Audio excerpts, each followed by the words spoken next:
Hi, I'm Taylor Carnes, and as part of my internship master's program, I've been assigned with showing a few things that the typical school administrator does in their daily tasks. So here are a few of those things.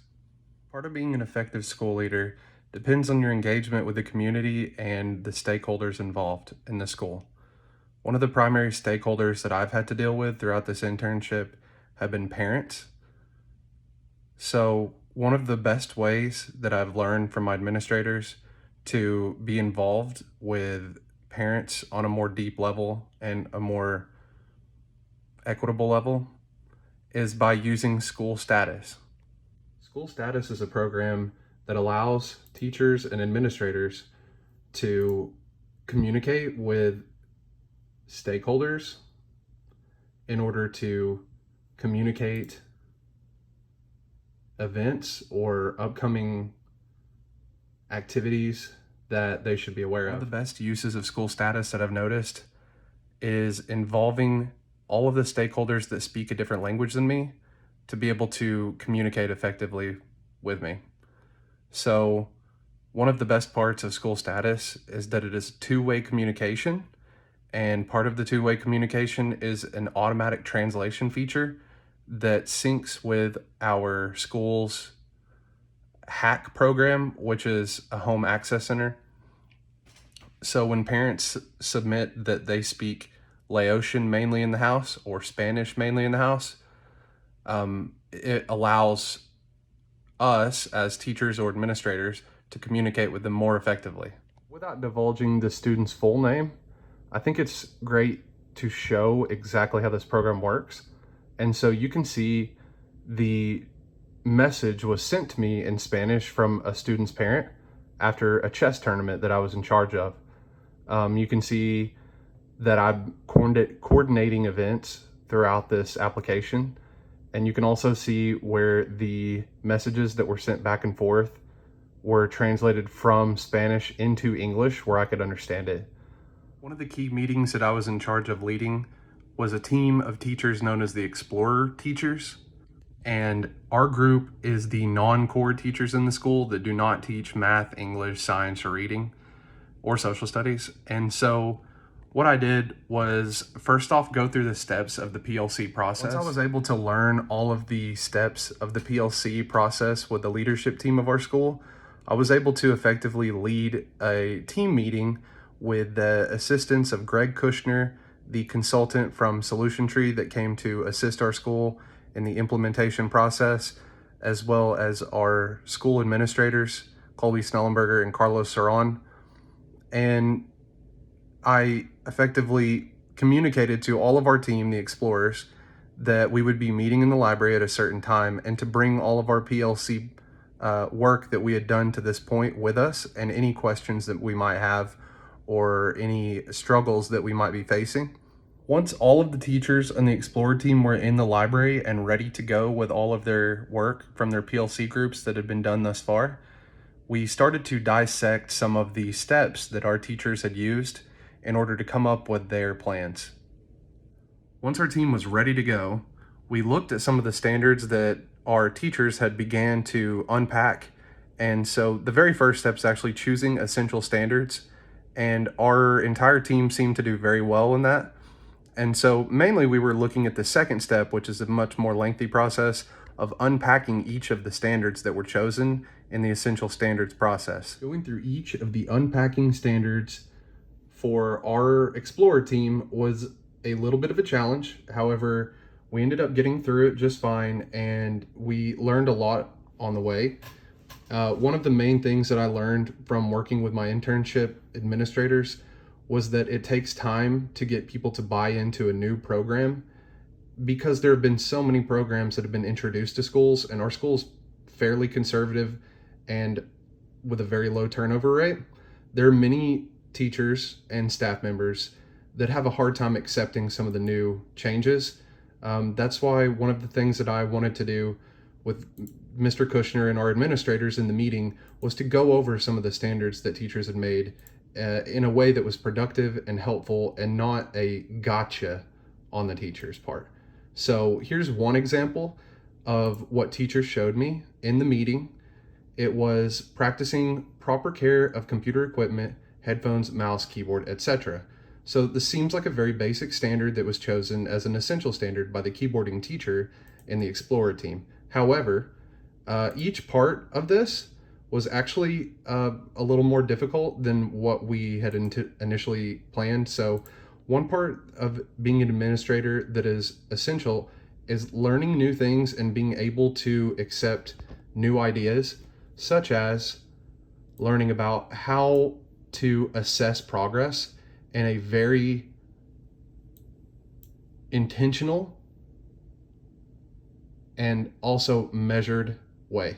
So instead of just claiming to observe students cleaning and storing equipment properly, you would rather say, to know if a student has learned this task, you would rather say, I observed students putting the headphones up, cleaning their keyboard, adjusting their monitor, putting their keyboard in the place that it belongs, and adjusting where they're sitting each day for 3 months. That would be a completed standard in this case, instead of just one that is not as measurable and not as intentional and not as easily able to be turned into data that could be used in a PLC group. One of the other main activities that I did in my internship was working with the high school assistant principal in developing a new course outline for high school students in order to choose their courses for the upcoming school years. Considering that this document was used in accordance with the parents, this was crucial to build the community engagement that we needed and to engage the stakeholders to show that our school was providing the appropriate and equitable services to them. This would actually fit under NELP 3.2 as far as providing equitable technology to a diverse community. When I began this project, I started by leading the meeting through easy to view slides that were on an automatic time to show how simple it could be. Even put a little slide in there to show how simple that it could be to add your classes to the high school. This had previously been very hard to interpret for a lot of parents and students because it was put in an indiscernible way so that students and parents and guardians would have a little more of a difficult time in knowing what to do in order to add their classes. So I actually went into the approved courses from the state of Arkansas in order to get the information that I needed. But one of the main things that I wanted to do in this is to show all of the ways that students could add courses in our high school in a much more manageable way. I felt that some of the ways that I showed exactly how students could graduate was one of the most important things that I could have done. Each with slides, each with links that were able to be clicked, and with all 5 of the different pathways and diploma pathways that could be taken in order to graduate with honors through core or through SmartCore. And then I broke down each of those into classes that could be taken in order to fulfill the requirements for this. So leading the meeting was not easy because the old pathways and the old files that were given out to students were actually on paper and just in only a couple pages. So I had to convince the administrator at the high school that my options were better for students of today due to the technological side of it and the accessibility side to students, as well as the simple way of putting each of the slides together so that students and parents could understand what was going on better.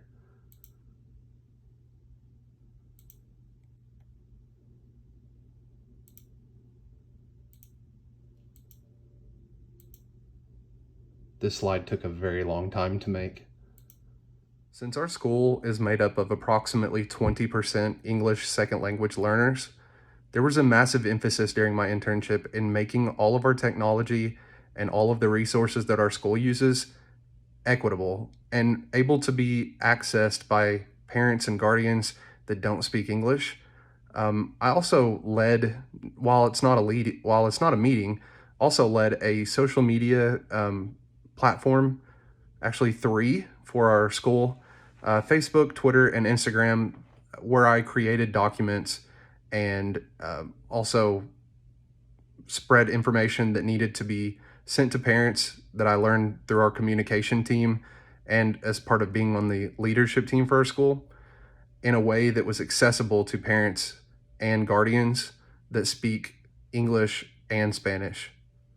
As you can see, as it says posted by Taylor Carnes, this flyer below that was posted on April 4th and shared 8 times by some of the parents and guardians at our school was shared in English and Spanish because it was something that could have an impact on a student of both languages. It had to do with free physicals for students in sports. And so I actually worked very closely with our migrant coordinator at the district in order to come up with a proper translation that wasn't just one that was gotten off of Google Translate. I've come to find out it's actually a little inappropriate sometimes, the translation that's given from Google Translate. So I did work with the migrant coordinator and our assistant principal who speaks Spanish fluently to come up with some of these equitable ways of communicating with the stakeholders and the parents and guardians of our district.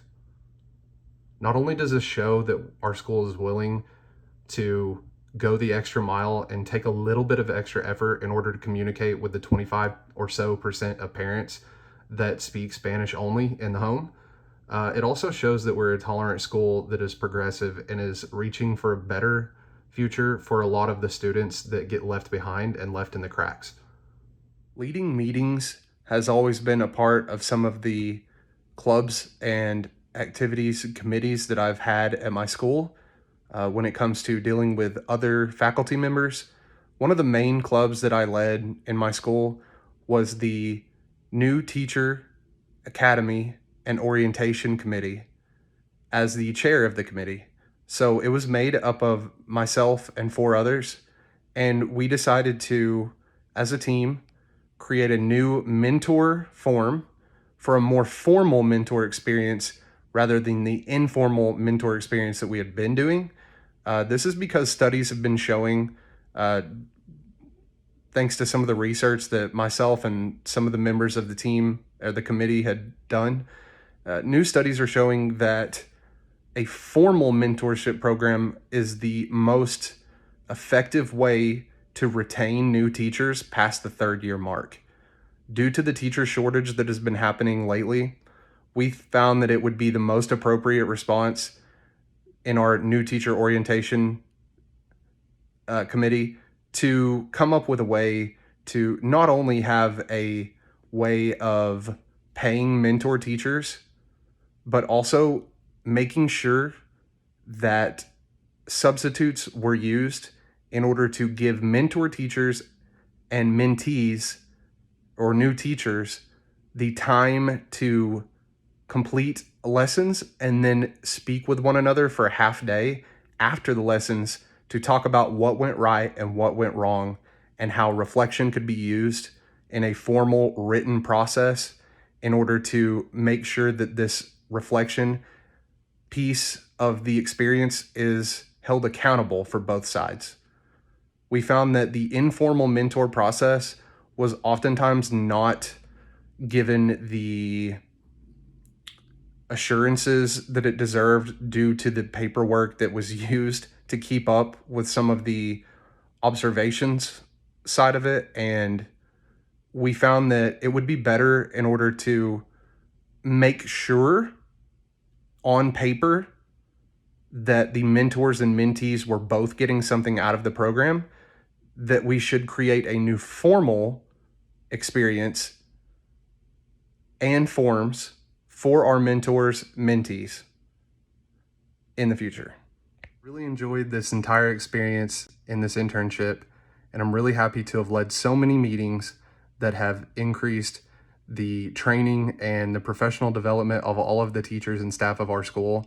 And I feel like a lot of the work that's been done has led to an increase in my ability and my confidence to lead others, as well as some of the teachers and administrators and staff's ability to recognize some of the meetings that I led, some new knowledge that could be used in order to help others.